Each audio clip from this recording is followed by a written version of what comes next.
J'ai reçu cette question d'un abonné qui dit: tout ce que je fais ne réussit pas. Que faire, surtout au niveau du business? Alors, j'ai décidé de faire une vidéo pour donner des astuces, voilà, pour vous éclairer un peu par rapport à cette notion, parce que c'est une notion qui revient beaucoup. C'est une question ou un problème qui revient beaucoup. Et je pense que si une personne a ce problème, certainement il y a plusieurs autres personnes aussi qui ont ce problème quelque part et qui n'ont peut-être pas le courage de poser la question ou alors n'ont pas encore réussi à trouver des solutions. J'ai des éléments que je vais te donner dans le cadre de cette vidéo qui vont t'aider à résoudre ce problème définitivement. Surtout si tu es dans une position où toutes les activités génératrices de revenus que tu mets sur pied finissent par tomber, ou bien toutes tes tentatives d'enrichissement ne fonctionnent pas. Ça veut dire que le problème est réellement profond et il faut que tu utilises des solutions efficaces pour résoudre ce problème. Carilla Cosmetics, une marque déposée canadienne. Livraison partout dans le monde.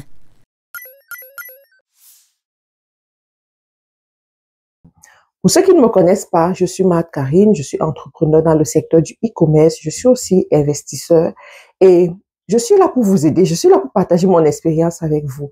Donc, si tu n'es pas encore abonné à cette chaîne, je te conseille et je t'encourage à t'abonner. C'est totalement gratuit. Je te dirai aussi de me laisser un message dans la description, sous la description de la vidéo pour me dire à partir d'où est-ce que tu te connectes.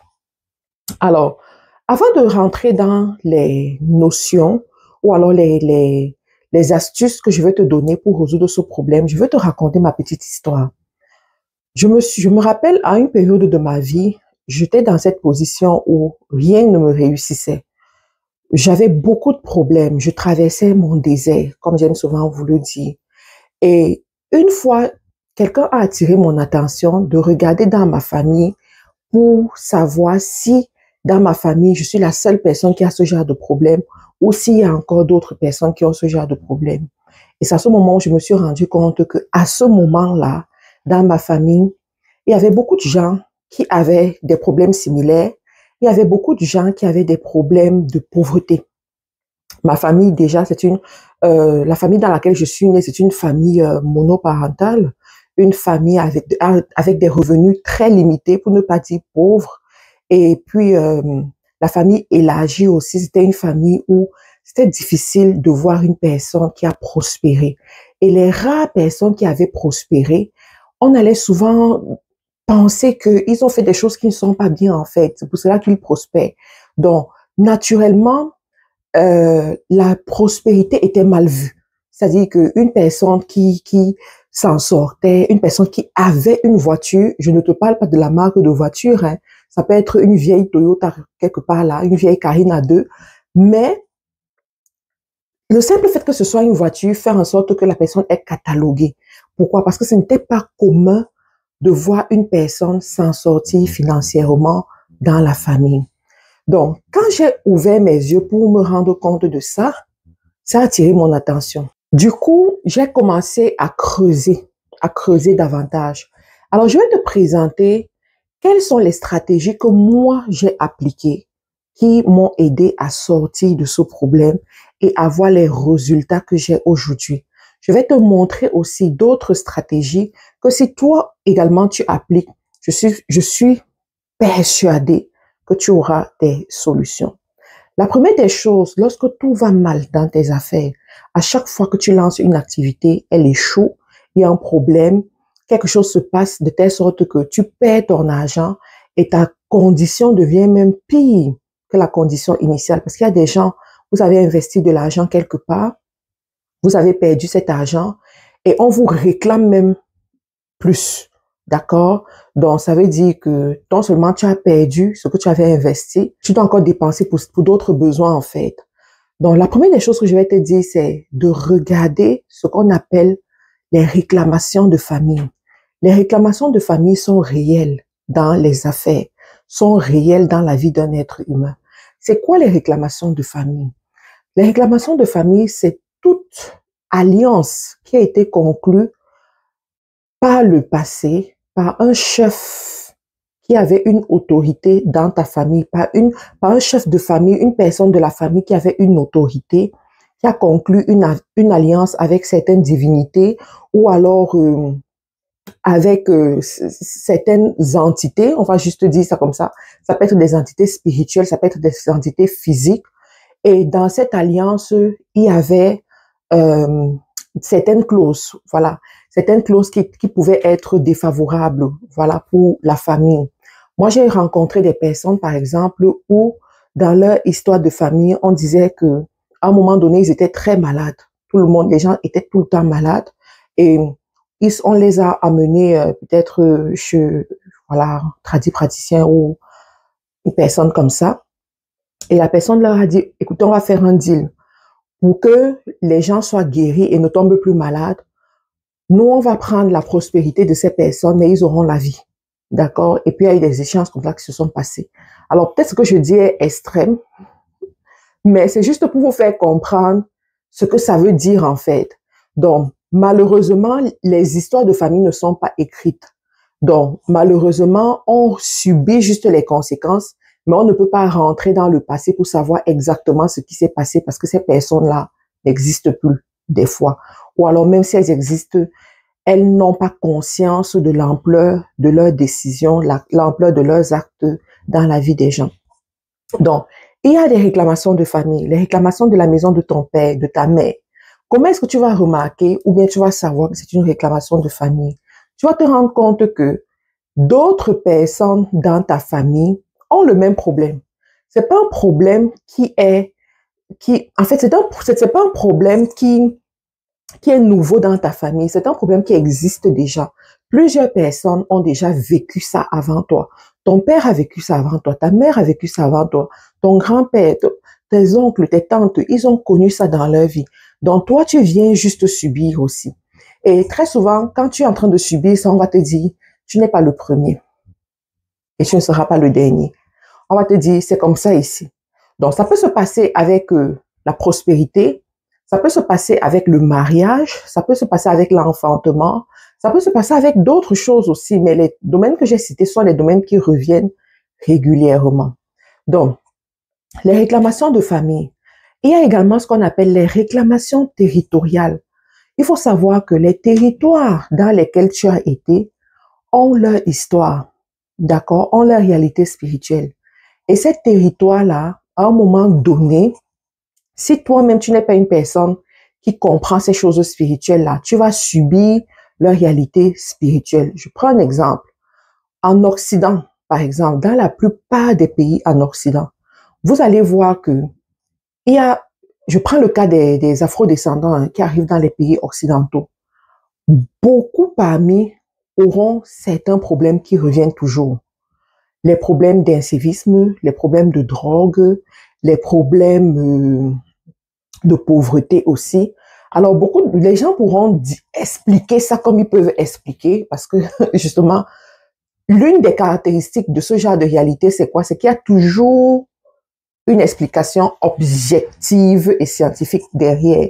Sauf que il y a un commandement spirituel qui supporte cette réalité-là, en fait. Donc, vous allez voir que dans ces territoires, en Occident, il y a toujours ces problèmes-là. Vous allez arriver dans certains quartiers, on va vous dire que les enfants de ce quartier ne réussissent pas. Les enfants de ce quartier finissent dans la drogue. Les enfants de ce quartier finissent va-nu-pied. C'est reconnu, en fait. C'est reconnu. Il y a même des carrefours qui ont été baptisés carrefour de la mort, carrefour de ceci, carrefour de cela et tout. Et tous ceux qui passent par ce carrefour savent que ça a été baptisé comme ça parce qu'il y a eu une histoire comme ça et cette histoire se répète très souvent. Donc, quand vous venez de ce genre de lieu, que vous le vouliez ou pas, si vous ne comprenez pas les réalités spirituelles et que vous faites ce qu'il faut faire, vous allez subir, tout simplement. Et au fur et à mesure que le temps va passer, vous allez continuer à ressasser les conséquences qui viennent de cette activité-là.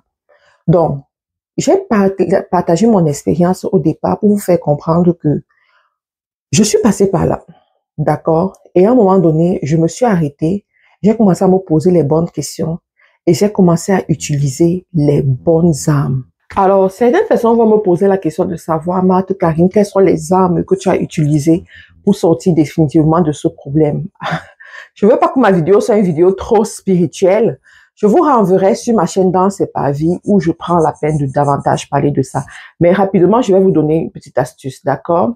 Alors moi, je suis chrétienne, d'accord? Donc la première des choses, c'est de comprendre mon identité en tant qu'enfant de Dieu. La deuxième des choses, c'est effectivement de découdre avec ces réalités-là, quoi. En réaffirmant mon identité, c'est la clé. Si tu ne comprends pas ton identité, tu ne peux pas vraiment aller en guerre contre ces réalités de façon efficace, d'accord?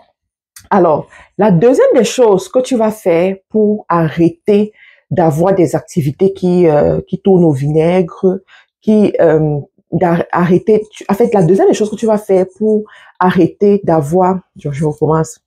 La deuxième des choses que tu vas faire pour avoir du résultat dans cette situation, voilà, c'est d'appliquer les lois du succès en affaires.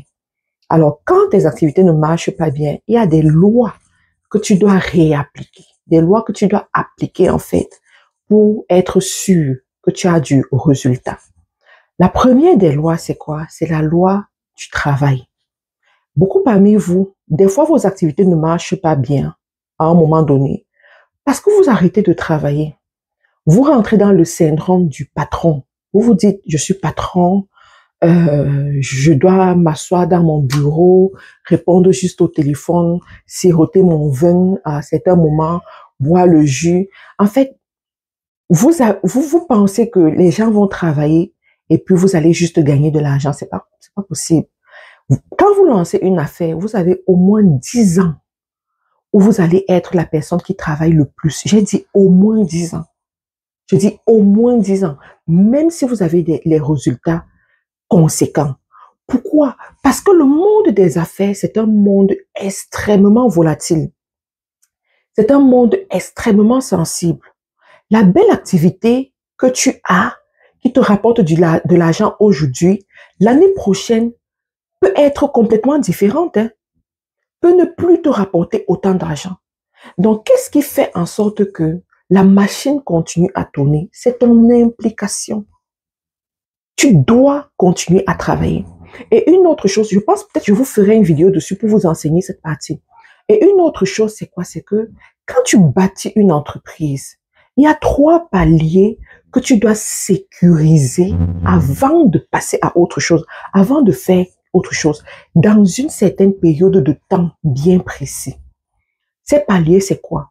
Tu dois sécuriser le palier de la continuité de service.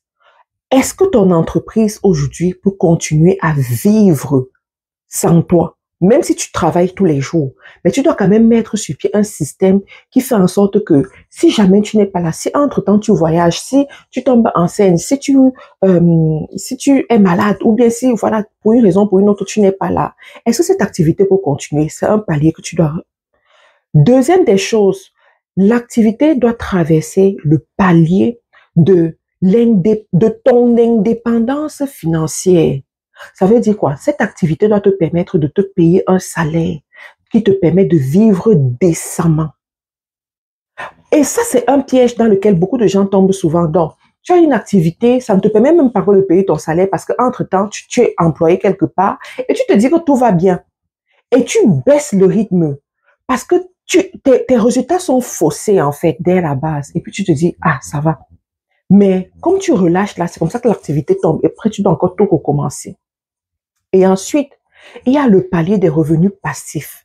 Ton activité que tu as doit te permettre de bâtir d'autres revenus passifs. Et ça, c'est très important.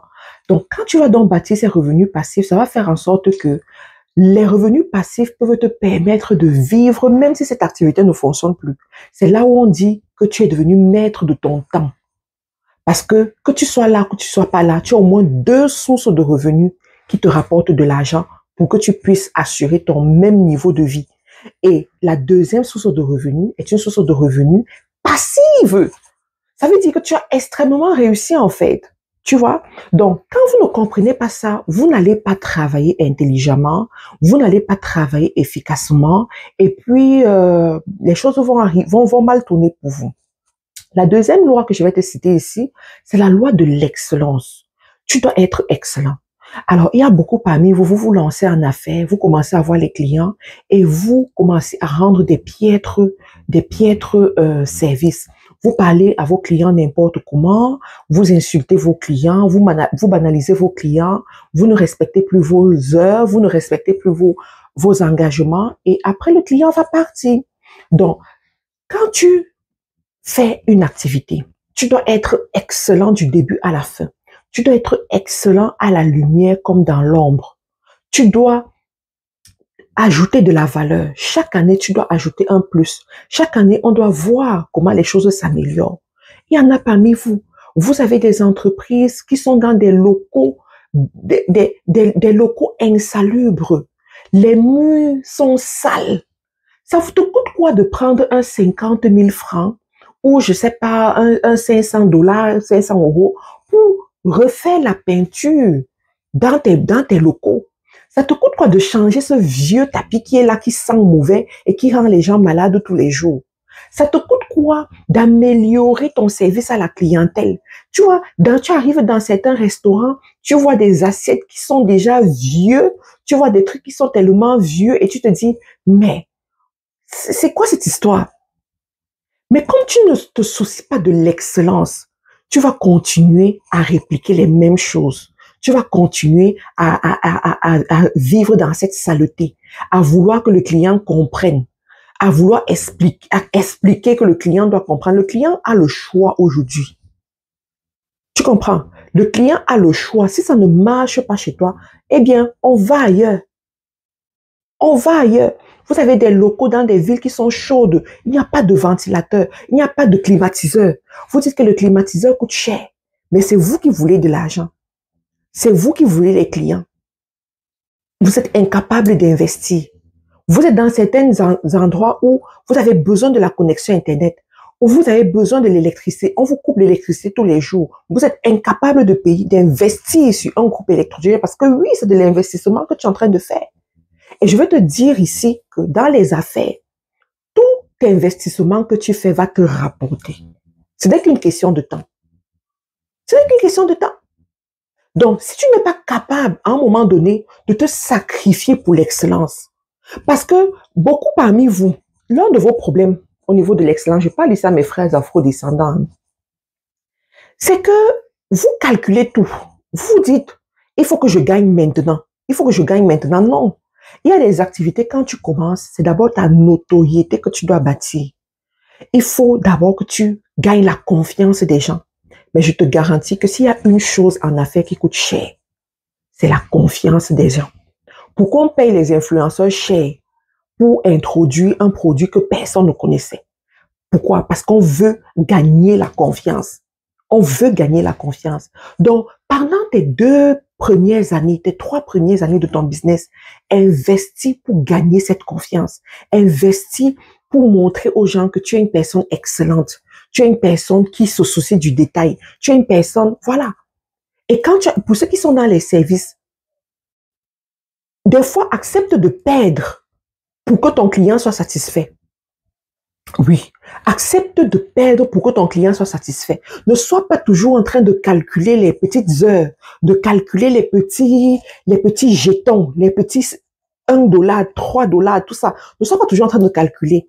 Accepte d'avoir un client qui est satisfait. Parce que ce client qui est satisfait, c'est un client qui va t'apporter 10 autres clients sans que tu ne t'en rendes compte et sans que lui-même ne s'en rende compte.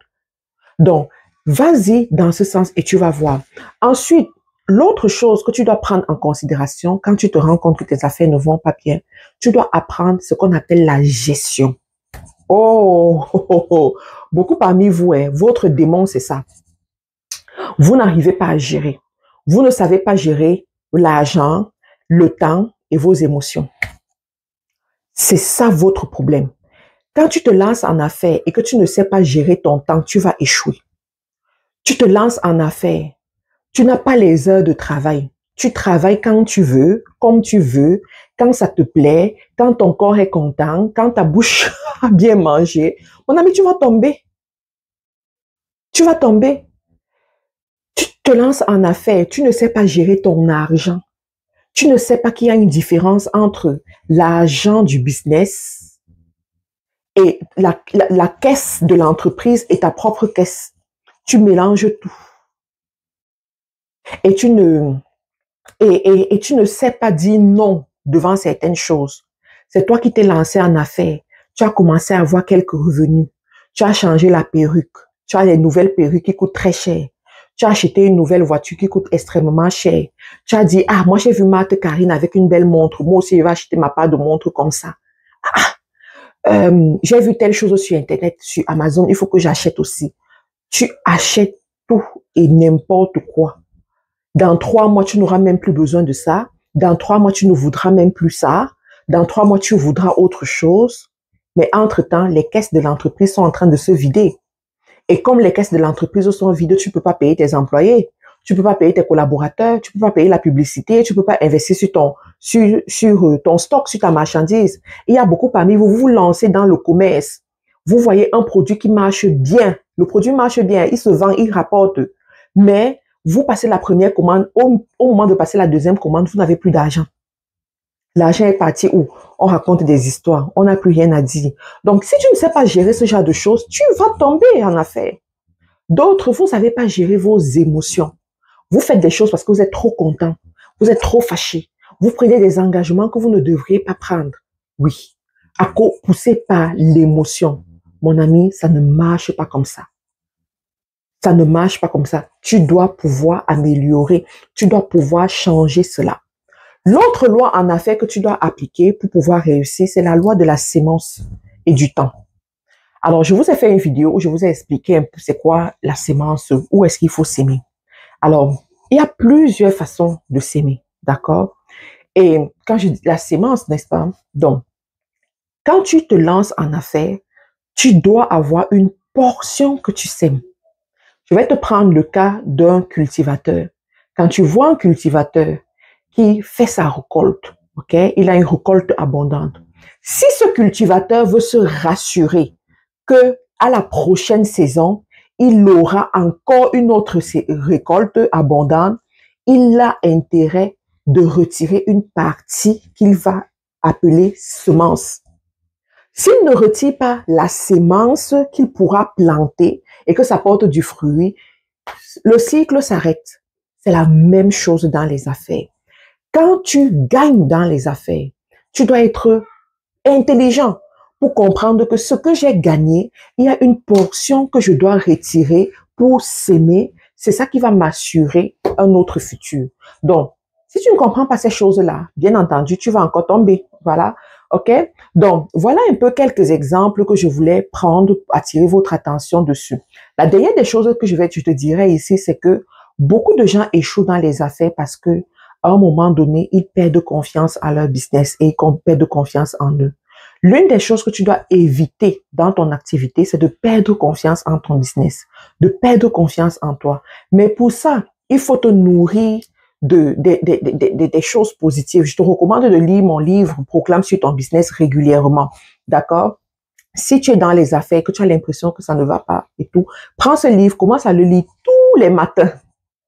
Tu appliques tout ce que je t'ai dit là et tu commences à lire ce livre-là tous les matins.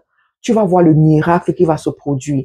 J'ai un autre livre, les 10 protocoles pour réussir son année. Je te recommande aussi d'appliquer ces 10 protocoles chaque année et puis tu verras comment tu vas de succès en succès, de prospérité en prospérité.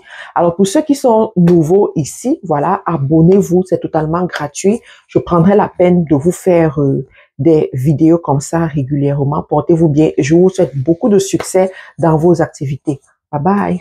Vous avez l'impression que votre peau manque d'hydratation? Vous en avez assez de la peau qui tiraille et des sensations d'inconfort? Découvrez le lait ultra hydratant Nakia de chez Carilla Cosmetics, spécialement formulé pour les peaux sèches et normales. Riche en ingrédients naturels tels que l'extrait de mûre, de raisin, d'huile de grain de tournesol, de collagène et de vitamine E, hydrate, nourrit en profondeur tout en créant une barrière protectrice, laissant ainsi votre peau douce et souple. Vous retrouverez très rapidement un teint uniforme, lumineux et radieux. Carilla Cosmetics, une marque déposée canadienne. Livraison partout dans le monde.